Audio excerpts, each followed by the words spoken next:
માટેનો રોડ એટલો બિસ્માર હાલતમાં થઈ ગયો છે કે હાલવું હોય તો માણસને ટુ વ્હીલ લઈને જવું હોય તો કમરું તૂટી જાય છે અને ફૂટના ખાડા પડી ગયા છે. તંત્રને રજૂઆત કરીએ પણ કોઈ ધ્યાન જ દેતું નથી અને ખાડા બૂરવા આવે તો એ 2 વર્ષે એક ખાડો બૂરી જાય ને 5 ખાડા એમનેમ રાખી જાય. આવી રીતનો બિસ્માર હાલતમાં આ રોડ છે. તો તંત્ર કાંઈ ધ્યાન દેતું ને તંત્ર કાંઈક ધ્યાન દે તો સારું. આમાં આવે કાંઈક રોડ બોર્ડ બનાવે સારા તો.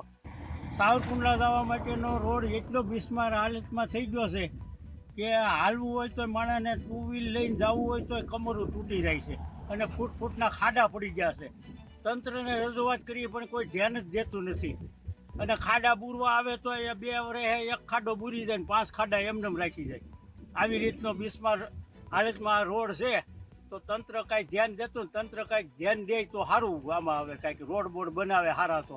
ખાંભા તાલુકાના અવારનવાર ખાંભાથી સાવરકુંડલા અમારે અનેકવાર જવાનું થતું હોય છે કામ માટે, દવાખાનાના કામ માટે, પણ આ રસ્તો જોતા એમ થાય છે કે ખૂબ જ બિસ્માર હાલતમાં છે.